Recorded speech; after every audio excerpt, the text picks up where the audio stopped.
တယ်လီကျမ်းမာရဲ့ကျမ်းမာရေးပညာပေးအစီအစဉ်ကကြိုဆိုပါရစေကျွန်တော်ဒီနေ့ပြောပြမယ့်အကြောင်းအရာကတော့ငလျင်တန်နဲ့တင့်ကျမ်းမာရေးဆိုတဲ့အကြောင်းအရာဖြစ်ပါတယ်ငလျင်တန်နဲ့တင့်ကျမ်းမာရေးဒီတော့ငလျင်တွေတိုက်ခတ်ပြီဆိုရင်ငလျင်ကြောင့်ချက်ချင်းဘာတွေတက်ရောက်မှုရှိမလဲတဲ့ငလျင်တန်ကြောင့်ထိခိုက်ဒဏ်ရာရခြင်းနဲ့အသက်ဆုံးရှုံးရခြင်းအဓိကအကြောင်းရင်းကတော့ပြိုကျတာပြုတ်ကျတဲ့ပစ္စည်းတွေနဲ့ထိခိုက်မိတာကြောင့်ဖြစ်ပါတယ်ငလျင်လှုပ်နေတဲ့အချိန်တွင်းမှာခံခတ်မှုအားနည်းတဲ့အဆောက်အုံတွေနေအိမ်တွေအတွင်းမှာနေထိုင်တဲ့သူတွေဟာထိခိုက်ခံစားရနိုင်ခြင်းမြင်မာတဲ့သူတွေဖြစ်ပါတယ်အဖြစ်များတဲ့ထိခိုက်ဒဏ်ရာတွေကတော့အယိုးကျိုးတာအရာဝတ္ထုတွေနဲ့ပိမိတာတွေကြောင့်ဖြစ်တဲ့ဒဏ်ရာတွေခြုံထက်တဲ့ပစ္စည်းတွေကြောင့်ဖြစ်တဲ့ဖောက်ဝင်ဒဏ်ရာတွေအရေပြားပွန်းပက်ထိခိုက်ပြတ်ရှဒဏ်ရာတွေမိလောင်ဒဏ်ရာတွေ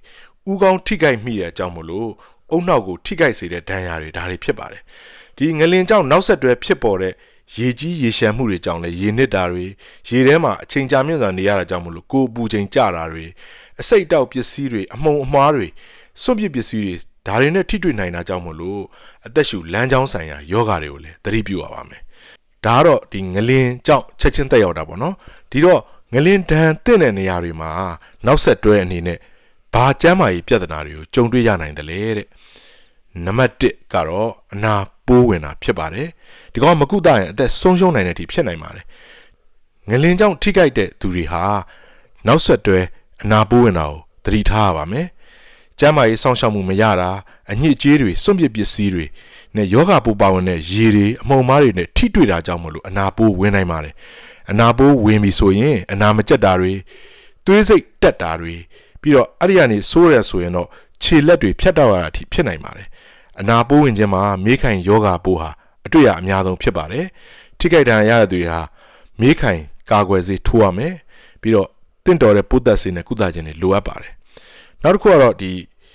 ငလင်တိုက်ခတ်ပြီးရင်ဘာတွေဖြစ်လာနိုင်သေးလဲဆိုတော့ကူးစက်ယောဂတွေဖြစ်နိုင်ပါတယ်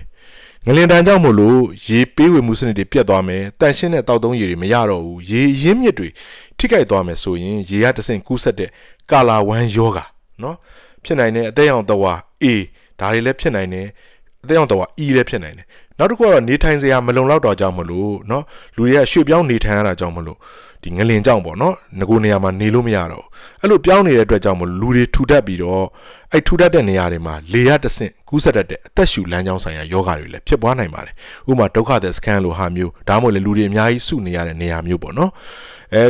ထူးသဖြင့်တော့ COVID-19 လို့တုပ်ကွေးယောဂါလို့ပေါ့နော်အဆုတ်ရောင်ယောဂါလို့ဒါတွေဖြစ်နိုင်ပါတယ်ကာလာဝမ်းယောဂါစောင့်ကြပ်ကြည့်ရှုသတင်းပို့တာတွေနဲ့ဝမ်းယောဂါကာကွယ်ဆေးပေါ့နော်ဒါတွေကိုလည်းပေးခြင်းအပြင်ဒီထိခိုက်မှုတွေကိုလျှော့ချနိုင်ပါတယ်ဒီတော့ငလင်လောက်ခတ်ပြီးအဖြစ်များတတ်တဲ့ကူးစက်ယောဂါတွေကဘာတွေလဲတဲ့နော်အဲ့ဒါတွေကတော့ရေမတန့်ရှင်းမှုကြောင့်ဖြစ်ပွားတဲ့ဝမ်းပြက်ဝမ်းလျှော်ယောဂါတွေဖုံအမှုန်တွေကြောင့်ဖြစ်ပွားတဲ့အသက်ရှူလမ်းကြောင်းနဲ့အဆုတ်ရောင်ကူးစက်ယောဂါတွေအင်းဆက်ပိုးမွှားတွေကြောင့်ဖြစ်ပွားတဲ့ငှက်ဖျားနဲ့အခြားကူးစက်ယောဂါတွေမေးခိုင်ပိုးဝင်တာဝက်သက်ယောဂါအရေပြားကူးစက်ယောဂါအသေးရောင်တဝါ A နဲ့ E ဒါတွေကတော့ဒီအဖြစ်များနိုင်တဲ့ယောဂါတွေဖြစ်ပါတယ်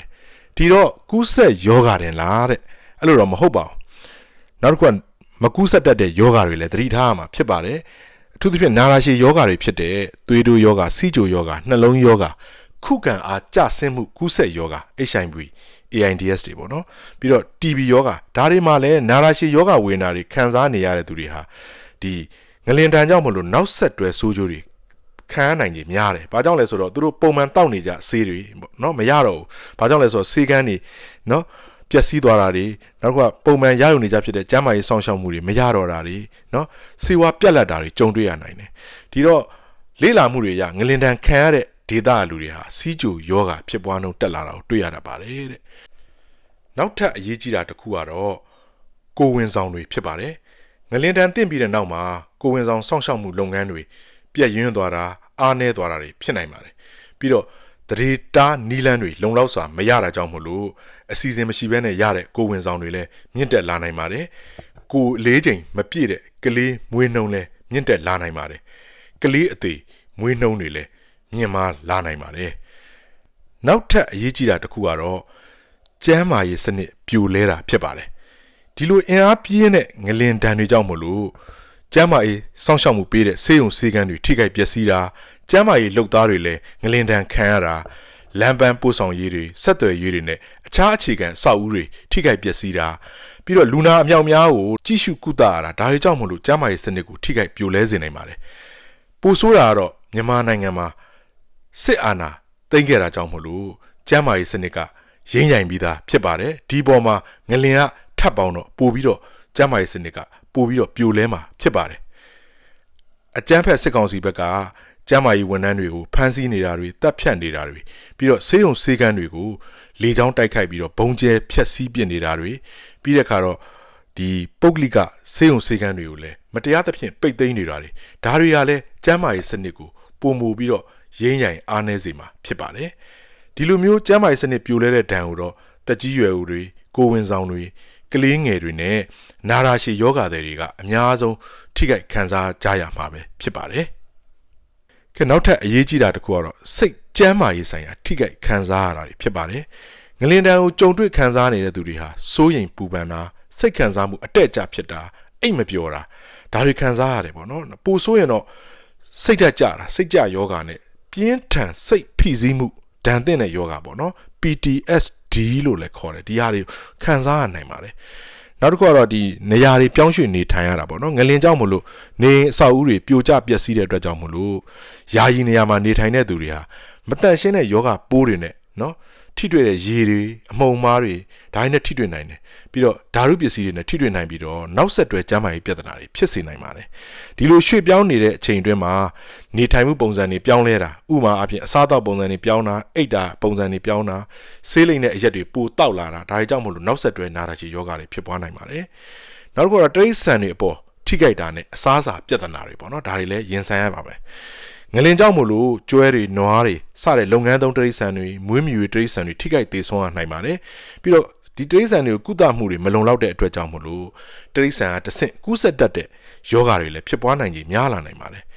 စိုက်ပျိုးမြေတွေထိခိုက်ပျက်စီးနိုင်တယ်ရေရင်းမြစ်တွေမတန်ရှင်းတာကြောင့်မလို့အစားအစာနဲ့ရေရှားပါးပြတ်လက်တာတွေလည်းကြုံတွေ့ရနိုင်ပါတယ်ဒါကြောင့်ပေါ့နော်ဒီလိုမျိုးရှားပါးပြတ်လက်တာကနေတဆင့်အစာနဲ့ရေတွေကတဆင့်ကူးဆက်ဖြစ်ပွားတတ်တဲ့ယောဂတွေဖြစ်ပွားနိုင်ကြရလဲမြင်မလာနိုင်ပါတယ်ကျွန်တော်ရဲ့ဒီနေ့တင်ပြမှုကတော့ဒီလောက်ပါပဲမြန်မာပြည်သူပြည်သားများအားလုံးငလျင်ဒဏ်ဘေးကရောငလျင်ဒဏ်ကြောင့်ခံစားရတဲ့နောက်ဆက်တွဲအန္တရာယ်တွေရဲ့ဘေးကရောစစ်အာဏာရှင်စနစ်ဆိုးအောက်ကရောအမြန်ဆုံးလွတ်မြောက်ဘေးကင်းသက်သာနိုင်ကြပါစေကျွန်တော်ကတော့ဒေါက်တာစုတောင်းပြည့်ဖြစ်ပါတယ်အရေးတော်ပုံအောင်ရမည်ဝင်ရောက်ကြည့်ရှုပေးသူတဦးတယောက်ချင်းစီတိုင်းကိုကျေးဇူးထူးပဲတင်ရှိပါတယ်ကျွန်တော်တို့ရဲ့ channel မှာကျမ်းမာရေးအသိပညာနဲ့ပတ်သက်တဲ့ဗီဒီယိုတွေကိုစင်ဆက်မပြတ်တင်ဆက်သွားမှာဖြစ်တဲ့အတွက်ကြောင့် subscribe လုပ်ထားကြပါအောင်လို့တိုက်တွန်းချင်ပါတယ်ခင်ဗျာ